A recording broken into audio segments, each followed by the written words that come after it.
Hello and welcome to the third in our series of energy and potential difference in circuits, and this week we're looking at resistance. Those are the Edexcel syllabus statements, and in this session we're going to look at resistance, how we can calculate it, how we can measure it in the lab, and you should be able to, by the end of the session, explain current voltage graphs for various components. First of all, something to think about. If you increase the voltage, what do you think happens to the current?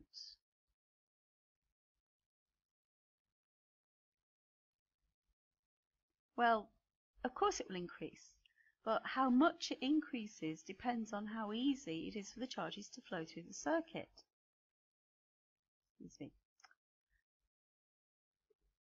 Resistance then is a measure, it's a way of measuring how easy or how difficult it is for current to flow through a circuit, and every single item that we put in the circuit will offer some resistance. So it could be a bulb, or it could be a fixed resistor, or even a variable resistor, all items that can be used to control the amount of current that's flowing in the circuits. And remember that current is the rate of flow of charge. So a resistor then, really, if you imagine the circuit as being a pipe full of water, a resistor is the equivalent of putting a big rock in the pipe or a big blockage. It slows the flow of the water down, and that's a similar idea to how a resistor works. Another way to think about it is to imagine you're at the front there, right up by the stage, and all of a sudden you get a text message and your friend wants to meet you at the back.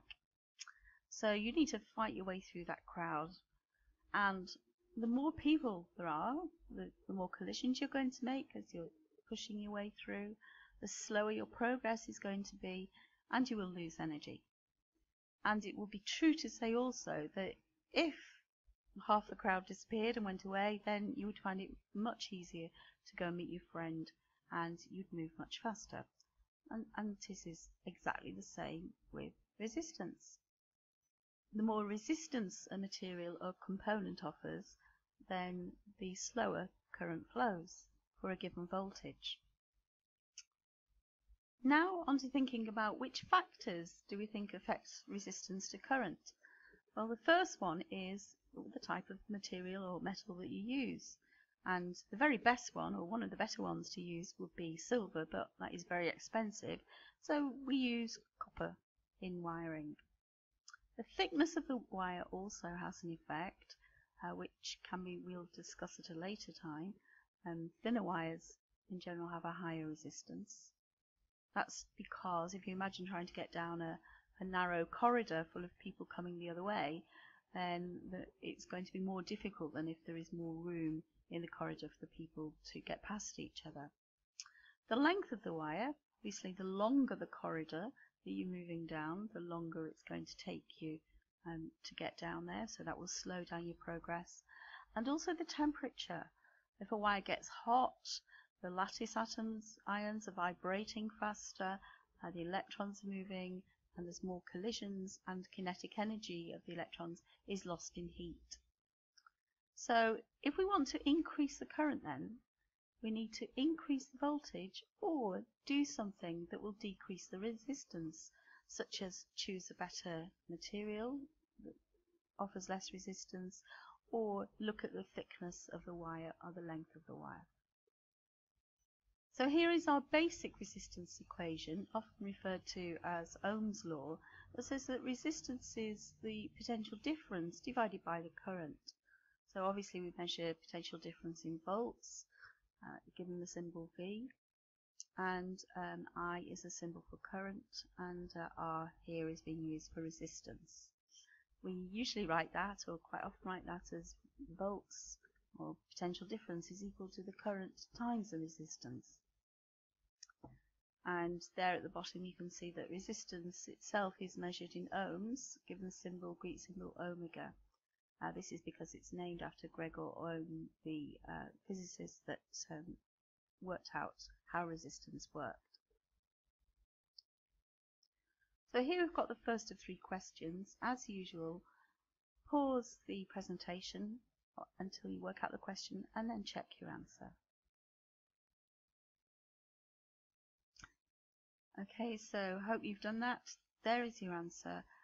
We want to calculate the resistance, so we want to know the potential difference, divide that by the current, and that gives us an answer of 3 ohms. Question 2. Unfortunately, I've come up with the answer all at once, but never mind. You can see that this one is calculating the voltage, and so we're using our alternative form. We're rearranging the equation to solve for V. So if we have a 5 amp current and a 2 amp resistor, 2 ohm resistor rather, then the voltage or the potential difference is going to be 10 volts. So that's what we need the power supply to deliver to the circuit. On with question 3 then. So this time the answer isn't showing, thankfully. This time you need to calculate what current's flowing, so you're solving for I when you have a 6 volts and a current of 3 ohms. So stop, answer the question, and then restart when you're ready. This time we're rearranging and solving for I, so I is V divided by R, and so that gives you 2 amps. This is a current that is flowing in this situation. In class we're going to be measuring the resistance, and this is the standard test circuit that we'll be using. You notice that we always have an ammeter in series to measure the current. We're going to be using a variable resistor. Now variable resistors come in many forms. We'll use the large rheostat type resistor. And then you're going to measure the potential difference across the component that you're measuring. So in this example I've shown the component as a piece of wire, and the procedure is that you can vary the voltage using the variable resistor and measure what current is flowing. So once we measure the current and voltage, we can then plot it with current on the y-axis and the volts on the x-axis to get what we call a current voltage graph, sometimes referred to as an IV graph. What you should have found that for a piece of wire, that as the current increases, so does the voltage, and vice versa, and so the current is proportional to the voltage.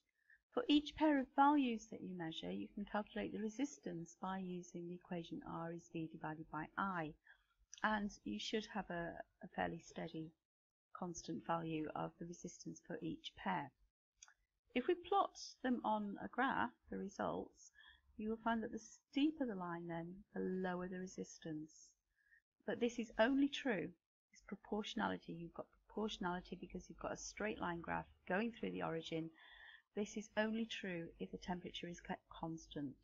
As we said before, resistance increases with temperature, so as the material gets hotter and hotter, the resistance will no longer give that constant level of proportionality, but it will be changing, and so you won't have a straight line graph. What you do then is to set up the basic test circuit. We're going to use, or you have used, this sliding type of variable resistor, where sliding the contact increases or decreases the resistance. And then by varying the voltage and measuring the current, we can plot a current voltage graph. And so in this case we plot the current on the y-axis and the potential difference of voltage across the component, across the wire or fixed resistor on the x-axis. And the results, you will find that as the voltage increases, so does the current, and this increase is proportional, so the current is proportional to the voltage.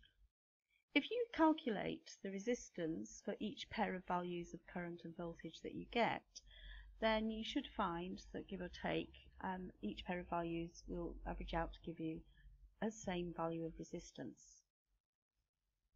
When we look at our current voltage graph, you can see that, or you will see that the steeper the line, the lower the resistance. Now if you think this is a strange statement to make, just wait for a moment and I'll explain why. Materials that have this constant proportionality are called ohmic conductors because they obey Ohm's law. But of course this is only true if the temperature is kept constant, otherwise the resistance will be changing.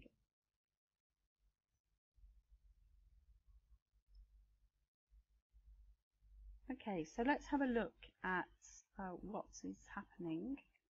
I'll just move on to a blank slide here. Right, now I'm going to explain the statement I made before, that the steeper the line, the lower the resistance, because you may have thought that this was clearly the wrong way round. So if I just select my drawing tool, bear with me for a moment. So I have a current voltage graph, and here is my straight line. So here I've got current, volts. Now if you remember, we calculate the resistance by taking the voltage and dividing it by the current. And if you think about it, it would be nice if the gradient of this graph could give me some useful information. So let's see what it does give us. Well, to take the gradient, if you remember, we need to take the change in the y values and divide them by the change in the x values. This symbol delta, the little triangle, just means a change in. And so in this case, if I draw my gradient triangle, it's not very well drawn, but there you go. Oops, let's go back. It's better. So if I draw my gradient triangle, obviously you draw your gradient triangle somewhat better than that. If I draw my gradient triangle, then the change in my y values gives me the change in the current. And the change in the x values, between here and here, gives me the change in the voltage. Note that this is not the same as the resistance. But what is it? Well, if you look at the resistance equation, R is V upon I, you can see that it's turned upside down.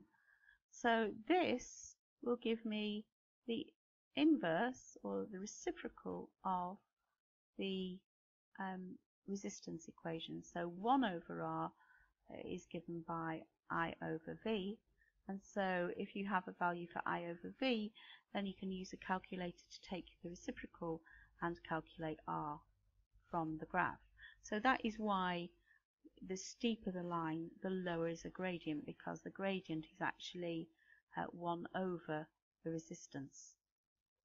I could, however, instead plot V on the y-axis and I, current, on the x-axis, and let's see what the gradient gives me now. Okay, so I've got the change in the y over the change in the x values to give the gradient, which is equal, this time the change in the y is equal to the change in the voltage, so that becomes volts. The change in the x values is a change in the current, that becomes R then is V upon I, and this V upon I gives me resistance. So here we've got two graphs. The only thing that we've changed is what we've plotted on the x and y axes. So if we plot the current on the y-axis, then that does not give us, the gradient does not give us the resistance, it gives us 1 over the resistance. So then we have to take the reciprocal of that to actually get the resistance from the graph. If, however, we plot the volts on the y-axis and the current on the x-axis and take the gradient of that, then the gradient will give us the resistance. What you have to be careful of when you're looking at current voltage graphs is whether they are voltage current graphs. If so, then you can take the resistance directly by the gradient. If not, if you've got current on the x-axis, then you need to take the reciprocal of your gradient in order to get the resistance. Well, I hope you managed to follow that. Here is another current voltage graph, this time of a filament lamp or bulb. Notice that this time it isn't a straight line, it's curves, and that's because the temperature isn't constant, and so the resistance increases. Remember, we said that before that Ohm's law, this straight line relationship, only held true if we had the temperature remaining constant. But the whole point of a filament bulb is that it gets hot and gives out light and heat. and so we get this curved relationship rather than straight line. What I could do, and put my drawing tool on back on, what we could do, or you may have done it in the lab, is you can actually reverse. I haven't got very much room to show this. You can reverse the direction of the current and then plot the current voltage graph from that, and you'll get a curve in this quadrant as well. And you often see those in books. So it is worth doing if you have time during your experiment, or if you've got some results for that.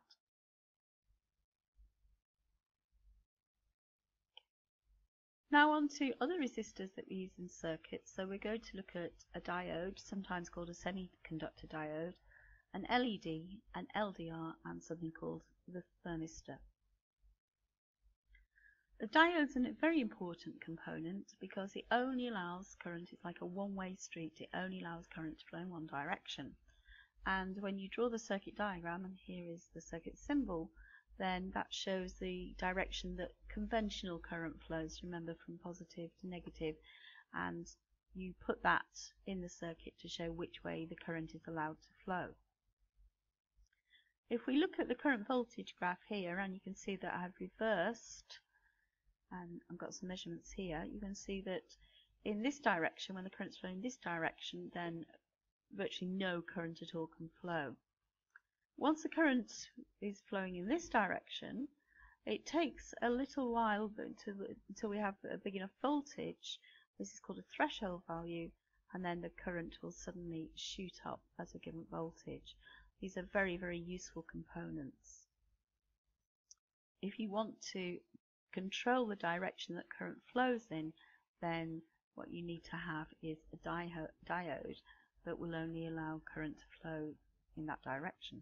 Very quickly then on to two more Edexcel statements, and we're going to look at the qualitative variation of resistors, of LDRs and thermistors, and also say something about lamps and LEDs. This is the light dependent resistor, this is what it looks like, and this is its circuit symbol. We're not talking about IV graphs anymore. This is very important that you realise here is a graph of resistance against light, the amount of light. And an LDR, or light dependent resistor, is a resistor that is a variable resistor. It varies, but the resistance doesn't vary by us sliding the slider along like we do with the variable resistor. It varies according to the amount of light. So if you look at the graph, you can see that when it's dark, the resistance is very high, and when it gets lighter, the resistance drops.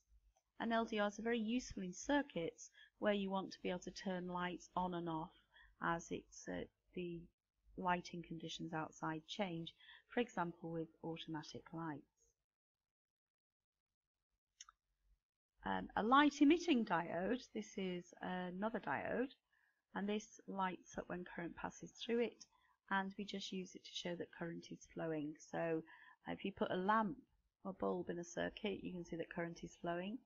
And similarly, if you put an LED in a circuit, you can see if it lights up that the current is flowing. And that's why these things, the little LEDs, are often used on control panels. And now onto the thermistor. So once again, this is another variable resistor, but this time its resistance changes with temperature. Here is its symbol, and there is what a thermistor actually looks like.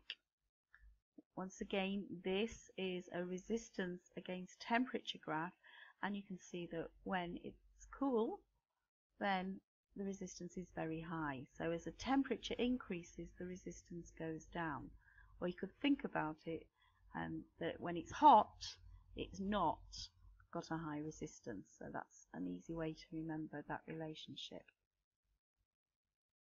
In this brief presentation then, we earlier looked at current voltage graphs and what the gradient tells us, and talked a little bit about how we measure them and the standard test circuit. And then we've had a very quick look about two other variable resistors, the light dependent resistor and the thermistor, and how they are used. It's very important that you learn those resistance rules. And also slotted in between there, I mentioned something about a light emitting diode, which is a diode that emits light, as its name suggests, and that we can use those and lamps to show that something is switched on and current is flowing. So until next time, goodbye.